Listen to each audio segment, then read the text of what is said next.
just had more questions about investing in Kenya, right? So we'll get started quickly.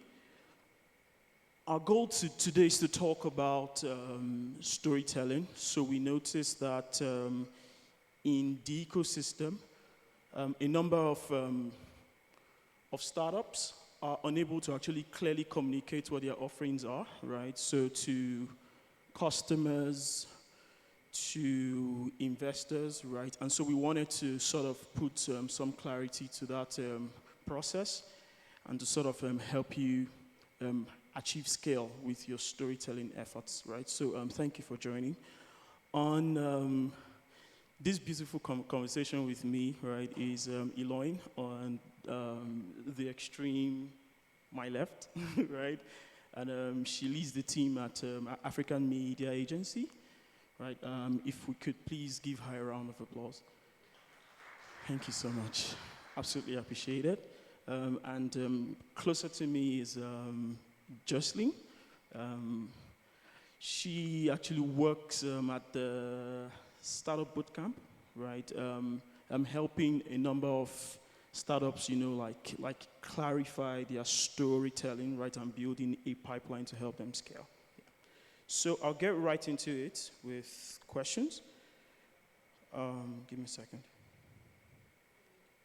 Okay, yes, please. Just jumping in quickly, I know we called it a masterclass, but it's a few of us, so having a conversation might be interesting for you. However, if you want some homework, come and see me. Happy to give you homework after this. Absolutely. Yes, so let's begin.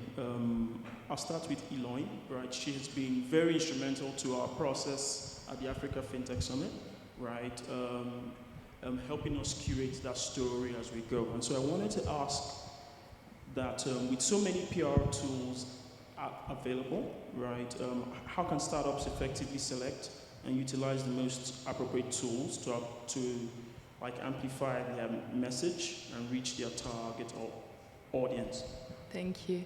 So I think Joss will probably talk about, more about strategy and, how you pitch and how you sort of organize your story.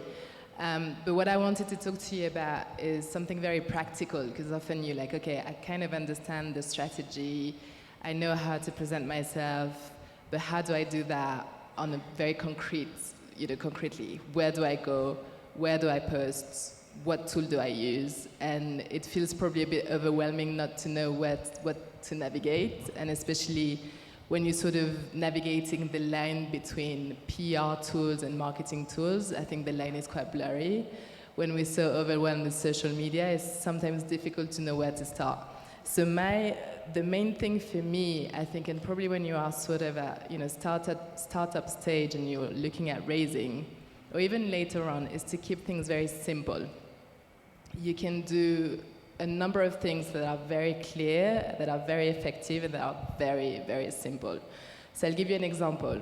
A first tool that I would put in place, and again, I want to sort of distance myself from the storytelling and just think about you as you know exactly how to position yourself. You operate in a particular industry. What's key is to monitor the media.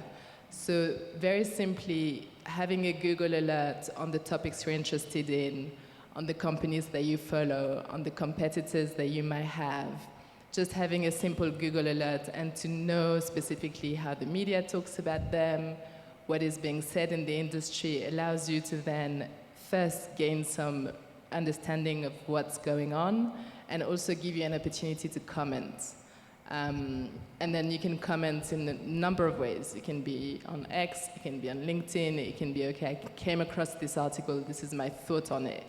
And then, we talk about thought leadership, everybody used that big word, being a thought leader. And it's funny because everybody and their grandmother is kind of want to be a thought leader on something, but essentially it's, you understanding your subject matter and commenting on it.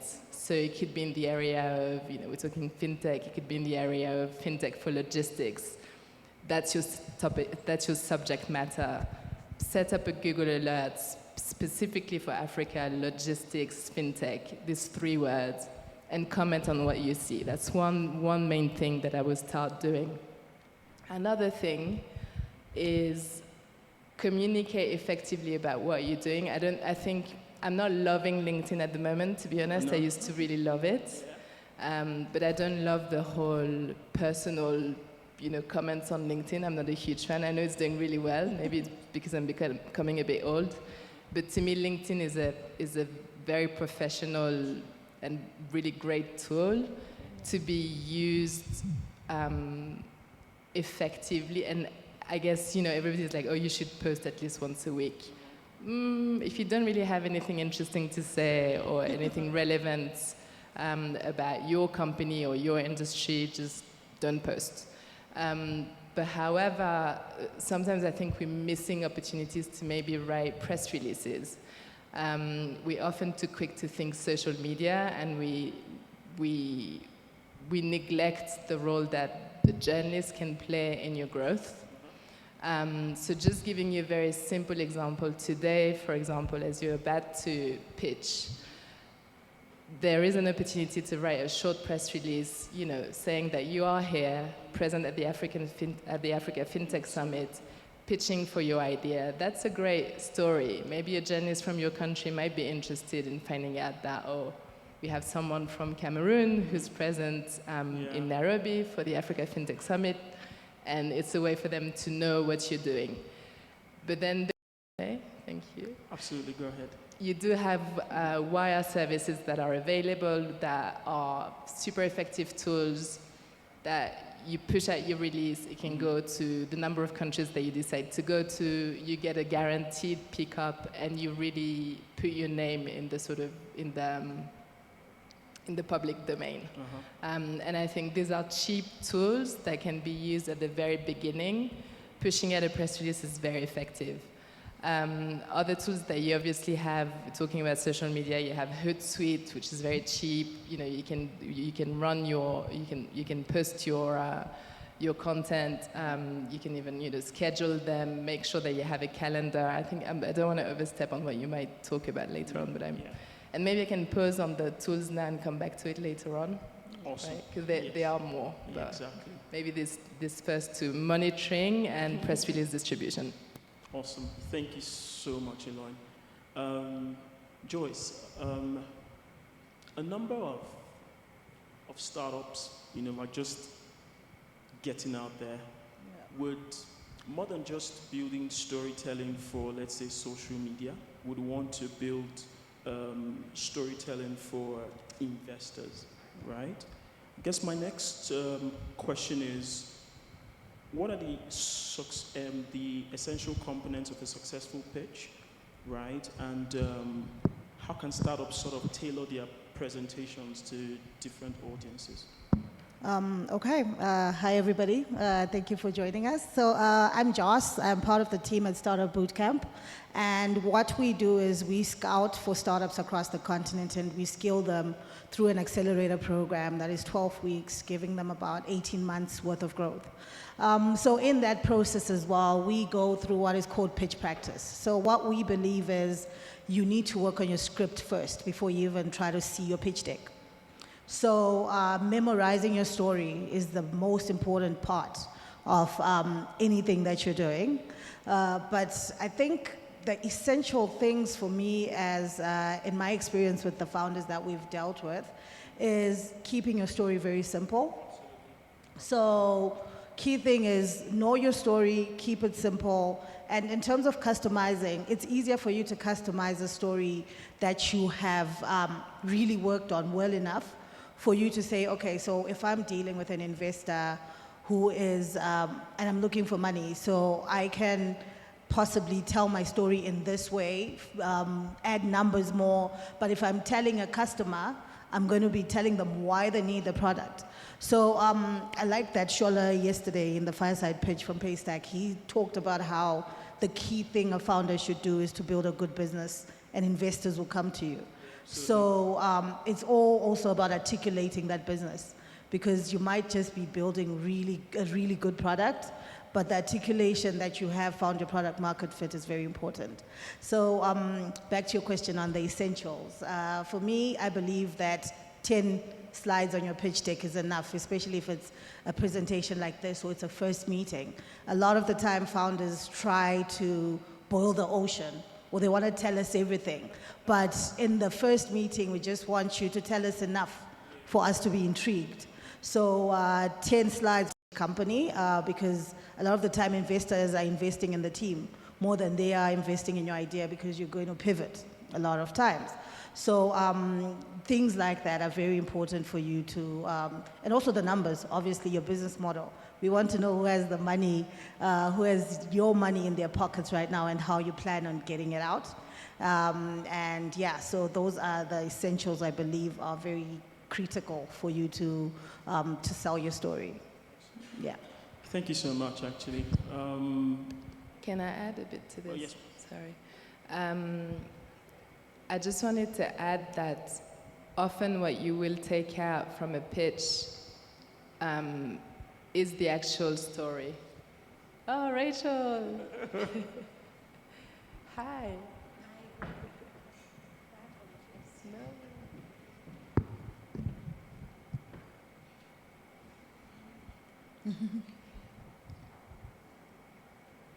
So I think basically coming back to the reason why you're building a business is often something that is kind of memorable, especially when you're one of 10. And always remembering that storytelling is in our DNA. That's what differentiates us from animals, you know. Yeah. We tell stories to our children before they go to bed, and that's a universal thing. So I think putting yourself at the center and sort of explaining maybe the reason why you started your business. Did something happen to you? Was there a need you identified growing up? Did you experience something that made you think about this? I think that can be quite a powerful tool, or powerful way to get heard. Yes. Thank you so much, actually. Rachel just joined us. I just kept praying the whole time, actually, that she got you on time, right? My last question, right? Yes. So we actually had a chance to each speak once.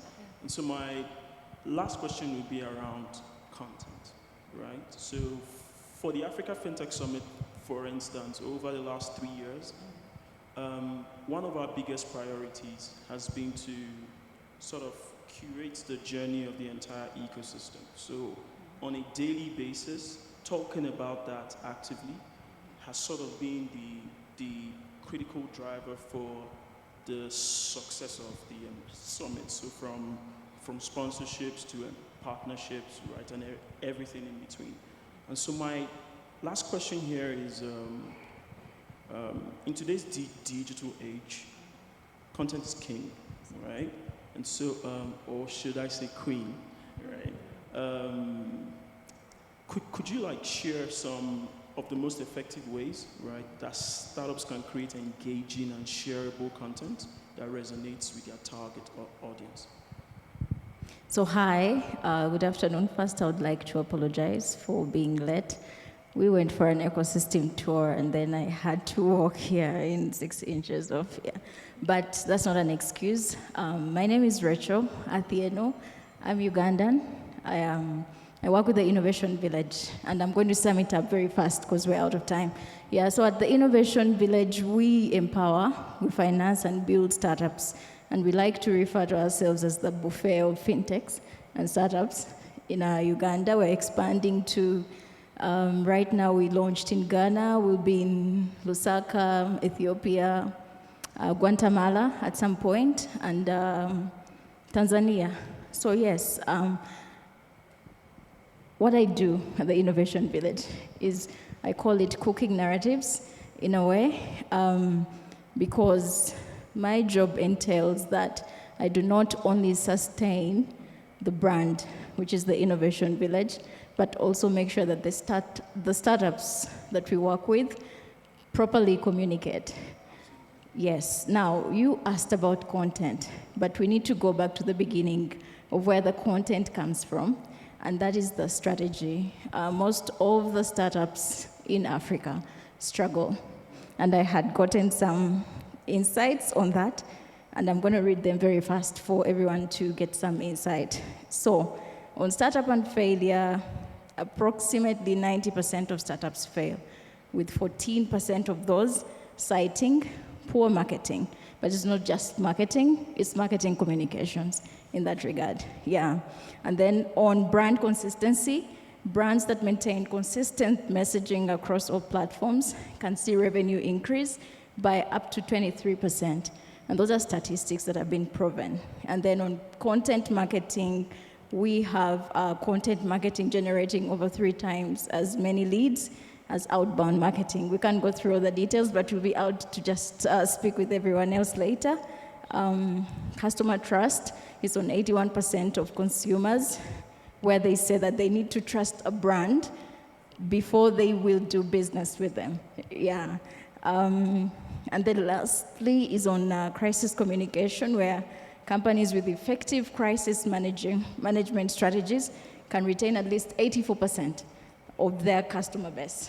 So why am I giving you all these statistics? It's very evident that if you've not put together a proper communication strategy, you will fail at content, you'll fail at audience segmentation, you'll fail at brand, you'll fail at the tools, because that's what you need to speak to the audience, and then you'll fail at literally everything. And that's why they say that at least 90% of startups fail even before they reach the growth stage. So I don't know if I've answered the question, but yeah, yes, those are my insights. Actually. Yeah. Yes, you have, absolutely. Because we are pressed for time, right? Does anyone in the audience have one question? Just one? Just one. Just one? I think that would be it. Immediately after, if you have additional questions as to how to grow your entire content and marketing and pipeline. Okay. Yes. You can okay speak to Eloine, you can okay speak to Jess, and also to Rachel as well. And if you find me by any random stroke of luck, actually pull me, right, and I'll answer. Yeah. So just to wrap up, and you know, sorry, we're just running out of time, so we barely scratched the surface. But I think just to summarize, your strategy, okay, your story, put yourself at the heart of the story. Why did you start your business? Think about your audiences. Who are your customers? How do you want people to see you? How do you want to be talked about? That's your reputation. Use the tools, you know, set up your Google alerts, write your content, push it on the right platforms. But there's also something that's so interesting that we haven't actually spoken about. Coming out of COVID, having everything done virtually, build communities where you are, engage with your competitors, have a monthly drink, set up newsletters, just make yourself seen and useful to your industry. I think that's very key. And use LinkedIn properly, because you can do lead generation, thought leadership, a lot of things. And always remember the media. The media is your friend. And think of your crisis. Get crisis ready. Okay. Yeah, maybe parting shots from me. We were having a very quick discussion with Charles the other day, and we were thinking that we are not here just to tick another box. So we will be available. I'm committing the panel on behalf of AFT to just give advisory on our communications and brand and storytelling. And we're here for the rest of the evening. If you want any of our contacts, you can just reach out to the AFT team. Absolutely. Thank you so much, everyone, for making this happen, right? I'm sure we went through this rather quickly, so actually, I would want everybody in the audience to give everyone here a round of applause. Thank you so much.